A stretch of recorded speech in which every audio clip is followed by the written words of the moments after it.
Assalamualaikum, apa khabar tuan-tuan semua? Selamat datang ke channel Unggas Farm Keratung. Tuan-tuan, saya nak cerita sikit lah. Cerita sikit ataupun nak pendapat daripada tuan-tuan lah. Belakang saya ni adalah sikit tanah ni belakang rumah. Tanah yang dah agak lama terbiar, tak diusahakan. Semak pun dah tinggi. Jadi, saya nak tanyalah pendapat tuan-tuan. Kalau sekiranya saya nak racun apa yang paling baik untuk saya gunakan? Kemungkinan di antara penonton-penonton video saya ni mungkin ada yang pakar tentang perkebunan. Bolehlah kongsi dengan saya nak pakai racun apa yang terbaik. Sebab walaupun keadaan semak macam ni, tapi masih ada lagi pokok-pokok buah-buahan yang ada. Contohnya macam ni. Masuklah. Main semak ni buat apa? Masuk. Contohnya ni. Pokok jambu. Jambu air madu. Jambu air madu. Pokok longan lada hitam. Pokok longan lada hitam. Tengok tu. Reban ayam saya pun dah nak tertutup dengan semak lah. Jadi saya mintalah tuan-tuan punya pendapat.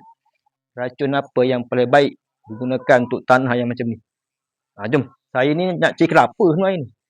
Sambil-sambil tu boleh tunjuk sikit kawasan tanah yang ada. Taklah luas. Adalah sekangkang monyet kot. Okey. Ni. Terung pipit. Kalau tuan-tuan punya tempat tak tahulah panggil apa. Ini buat ulam sedap ni. Pokok durian Belanda pun ada. Tapi tuan-tuan tengoklah. Memang semak sangat ni. Dah lama sangat dah saya tak uruskan ni. Pokok cempedak dah tinggi tapi tak berbuah lah. Apa sebab dia? Mungkin tak jaga kot. Tak apa. Nanti kita akan baiki. Kita akan pulihkan balik.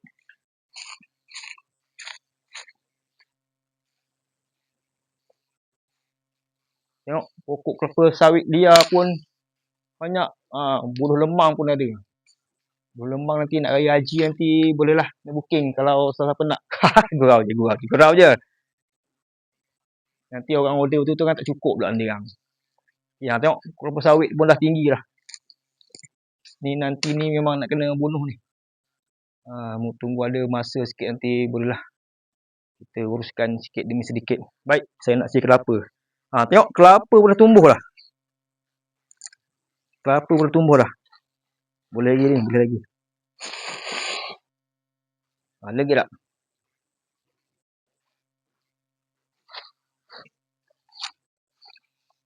Okey, ada alhamdulillah.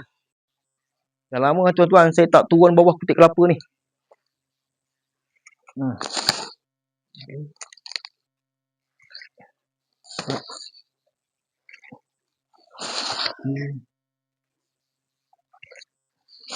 Enam biji.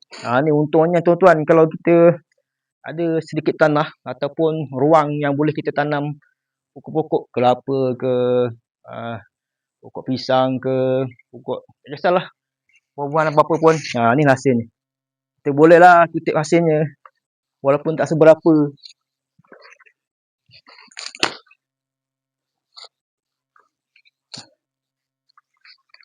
Rasanya dah cukup kot. Kalau tak cukup, nanti esok kita kutip lagi. Jom lah.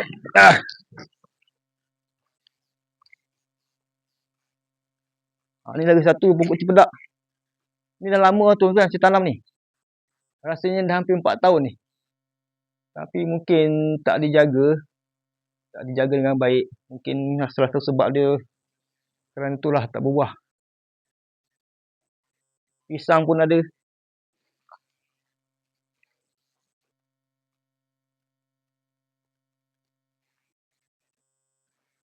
Rambutan.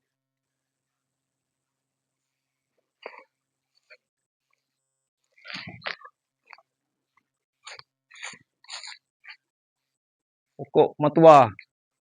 Ataupun longan Brazil. Ataupun kristal. Banyak betul nama pokok buah pokok ni. Sampai 3 nama satu pokok. Nama.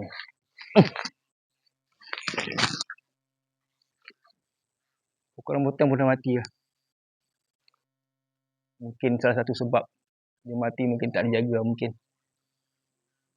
Pokok durian pun ni sepokok ni pun dah terlampau tinggi. Tak kisahlah, asalkan dia masih lagi berbuah, kita simpan lah. Kalau rasa dah tak berbuah nanti, kita tebang je lah. Jom. Oi, semak tuan-tuan, semak.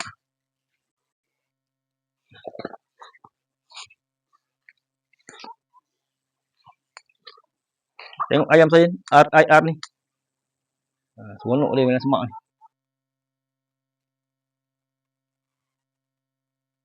Tu lah reban ayam saya tu. Dah hampir nak tertutup dengan semak lah. Okeylah tuan-tuan, sekiranya tuan-tuan ada yang sudi komen, yang pakar-pakar bahagian perkebunan ke, pakar racun ke, bolehlah komen. Racun apa yang paling sesuai untuk guna kat tanah saya ni. Rasanya setakat ini saja video kali ni. Kita jumpa lagi di episod akan datang. Assalamualaikum. Terbaik.